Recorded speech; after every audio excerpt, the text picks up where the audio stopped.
jerseys joining us. Yeah. Tough loss, guys. We were right in the hunt, right in the hunt right there. Just, got outplayed both ends of the floor last 5 minutes of that game. What were some of the factors in that last 5-6 minutes?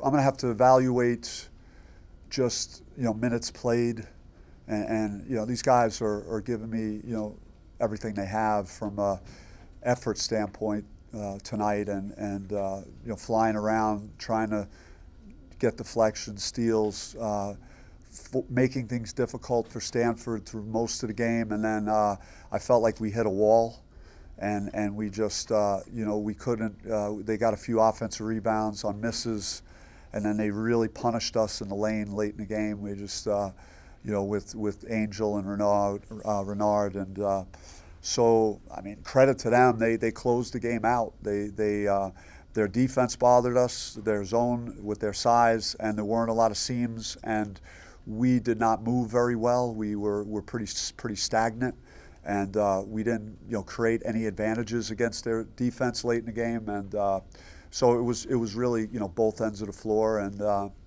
they did a better job than we did. They ran zone in the first half too, but you didn't have that many issues in the first half. Was any different in the zone look in the second half? Same style of defense. We want to hit the ball in the high post. I think that was our only thing that was successful was getting the ball to Jose some, and and him working against the middle of the defense. But you can't rely strictly on that. But it's everything. We second chance points. We got buried in that category, so that was bad, and. We didn't make our free throws the way we needed to perfectly, because there was not a lot of margin for error down the stretch in that game. When you start hot from deep, how do you avoid falling into the tendency of wanting to keep chucking? Well, I mean, all right. In transition, okay. In transition, we want to attack the paint. When you have these big guys that go like 6'1", 6'6", 6'7", 6'9", 6'10", what do you think happens to the paint? It doesn't go very well. Well, there's nowhere to go. Yeah. So you got to move. You got to change sides of the floor. You got to get guys moving into different areas to try and change the alignment. We failed in that area, but you're playing that defense. You got to be able to make some shots to try and stretch the defense, to open up driving lanes for someone, or to get them out of the defense because you're shooting them out of it. And we weren't able to do any of those things. You mentioned the minutes. Is the ultimate challenge coaching a team that you're so thin that you can't play the tempo style pressing that you want to without wearing down late in games? I mean, there's been a common theme with that, and some of these games, late in the game, not having enough to close it, and some others we've been able to win close ones late. Both of the Bay games, early in Pac-12. But I think I need to force myself to try and trust the bench more and get fresh bodies on the floor a little more frequently. That's on me. That's the best guess that I could have as to why. And that's not going to. We came in here 12th in the Pac-12 at shooting threes. So you got to come in wondering if you're going to be able to make shots. But I think when physical exertion is impacting your defense late in the game where you can't step up and stop your opponent, then so that's why we gotta trust the bench a little more and try and find guys that can produce coming off the bench. Zoe and Frankie are so good in your press. Do you feel like you're as capable at deploying that when those guys are off the court?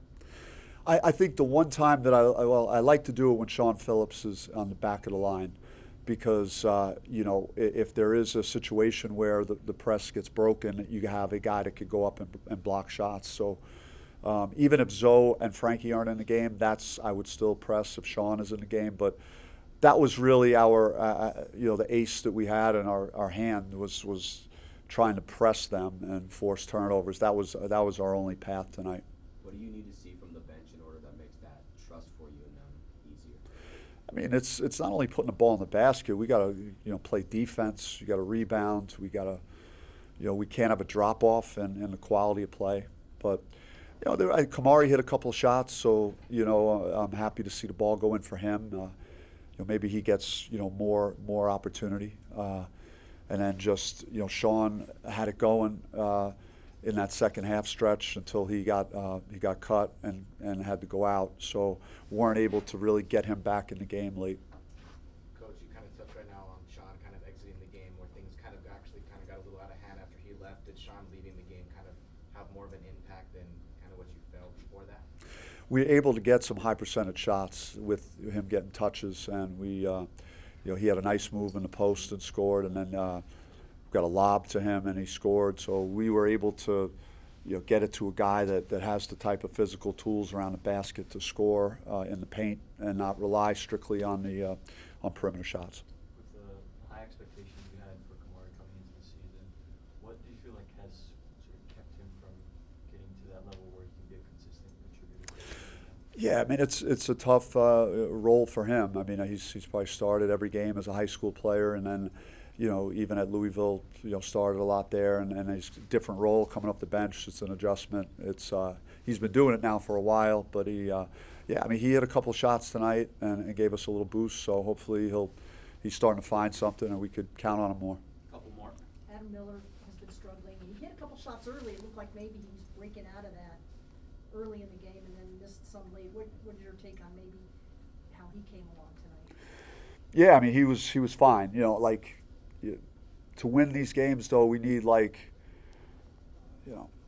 coaches got to do a better job. We got to manage the roster better to get, the minutes distributed more, equitably in some instances. We got to get the guys to play better against zone defense, and then the players themselves, like against these teams. And Stanford is, a quality team. I mean, they have quality wins this year. They're now 6-4 in the league, so they're in good position in the conference, and they got good players. They had two players, 21, 19, and 10, and 12 and 17. When you have guys that have those type of stat lines, you're in pretty good shape at the end. And we got to try and find more balance, but then have more guys playing well in a game. We didn't have enough guys playing well tonight. Is there anybody that you walked away from tonight saying they need maybe some more minutes in the next game? It's going to just be game to game and seeing how guys perform when they get their opportunities. But yeah, Kamari will most likely get more opportunity on Saturday, and Sean and Key. I want to keep getting him reps to develop him, and Bryant, and then we'll see after that. One more. Last 7 minutes, 17-2 run. When you guys kind of get into that situation, what do you tell your guys to do, or the mindset that you have to kind of turn that around, I guess? It's just tough because it's demoralizing when you're, when you get punished around the basket, and you play a certain way, and I'm not sure that, we had ball pressure enough so they couldn't see these passes and they were able to throw it in, or they were just driving us and spinning and scoring, and Angel was doing that quite a bit, and then they were getting second chance points as we switched, and Renard, if they missed, was tipping it in. I mean, they really just dominated us right around the basket, and we at the other end couldn't score. So it was, that's why you see that type of run at the end.